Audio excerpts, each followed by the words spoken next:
Who was the last 17-year-old like Jett Lawrence? Cincerillo won his first Supercross at 16, but then he was plagued by injuries. I feel like I might be missing somebody here, but I don't feel like in the past at least 5 years, maybe more, that there's been a 17-year-old that did what Jett Lawrence did last night. I really do feel like Jett is the future of our sport, and I don't mean like he's going to be a guy that's winning races and winning championships. I feel like that is probably a given, but I feel like he's going to be the one to really grow our sport. The 2000s babies, Gen Z is here. They know how to use social media. I actually thought that Jett was the first rider born in the 2000s to win a Supercross race, but I was wrong. I'm pretty sure that honor actually belongs to Garrett Marchbanks for winning Daytona last year. But Gen Z knows how to use social media. Give it a couple years, and if Jett keeps riding the way that he is and he keeps performing like he did last night, he will be the most followed rider on Instagram. Right now, that belongs to Ken Roxon. I think he has like 1.4 million, and Jett only has like 260,000 right now. But give it a couple years, and he will be the top followed rider in the sport. I mean, he's got the personality. He's young, stylish. I mean, he wants to start a clothing brand instead of having merch. He's followed by F1 star Daniel Ricciardo. How many 17-year-olds can say that? Probably not very many. I just feel like give it a couple years and he's going to figure out how to use social media and use his influence to grow our sport. That is the reason why he's a Red Bull athlete now. I don't feel like Red Bull sponsors just anybody. They only sponsor the ones that are going to be the best or have the most influence in the sport. But he's also got the skills to back it up. In a lot of sports, there's social media stars that they have a huge following, but they're just not quite top level. They are top level, but they're not winners. Do you know what I mean? But I don't feel like Jett's going to be like that. He's going to be somebody that has a huge following on Instagram, on social media, but is also one of the top dogs in the sport. Because last night was absolutely insane. He made it look way too easy. And in his own words, the race was perfect. He led from start to finish, never made a mistake. I seriously never saw him make one mistake.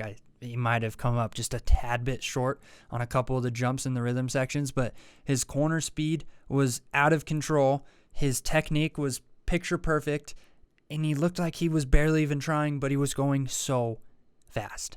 His fastest lap time was half a second faster than the next fastest one. He won by almost 8 seconds, and it's not like the other dudes didn't get good starts. They got good starts. They just couldn't hang with him. Every single time I see him ride, it kind of blows my mind. Him and his brother both have such good technique. It's just not fair. It's just not fair. I wish I could ride like that, but I can't. They're perfect. If you ever want to figure out who has perfect riding style and you want to learn from them, just watch the Lawrence brothers, because I can't find anything wrong with it.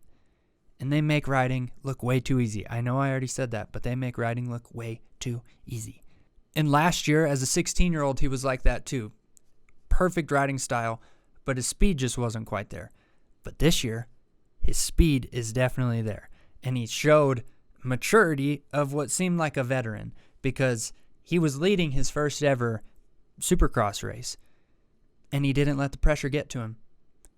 He rode perfect. Like I said, he rode perfect. And it's crazy because the other dudes that he's competing with for the championship are, Craig is 12 years older than him. I don't know how, I think Nichols is my age. And if he's my age, then that would be 9-10 years older than him. It's crazy. It's crazy that he's showing this kind of maturity when those are the riders that he's going up against.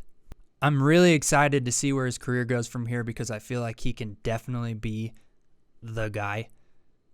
Like the guy. And what I mean by that is somebody like McGrath, Carmichael, Stewart Reed, Villapoto, Dungey, those kind of guys that just were dominant. And there was just nobody that could really compete with them. They were just that good. Since Dungey's retired, I don't feel like there's been a guy like that. Not in Supercross, at least. Tomac's been like that in outdoors, but in Supercross, since Dungy retired, we've had a new winner every year, and nobody's just run away with it. But I can see Jett becoming like that. Or maybe not. Maybe the depth is just way too gnarly now compared to with those guys, and there won't be a dominant champion for a while. It could be like that too. But I definitely can see Jett really, really growing our sport. Gen Z is here, and Jett is leading the pack. The next few years are going to be pretty crazy because we're going to have some actual, like, social media kind of influencers coming into Supercross, coming into motocross, going pro. Somebody like the Deegan kids. They're going to have 1 million followers on Instagram before they even go pro. I can see the sport growing pretty significantly in the coming years just because of that. Just because Gen Z knows how to use social media. The Lawrence brothers' parents definitely made the right choice. Leaving Australia, doing the GPs, and then coming to America. I think that was a good choice on their part. Jett Lawrence is gnarly, and he blew my mind last night.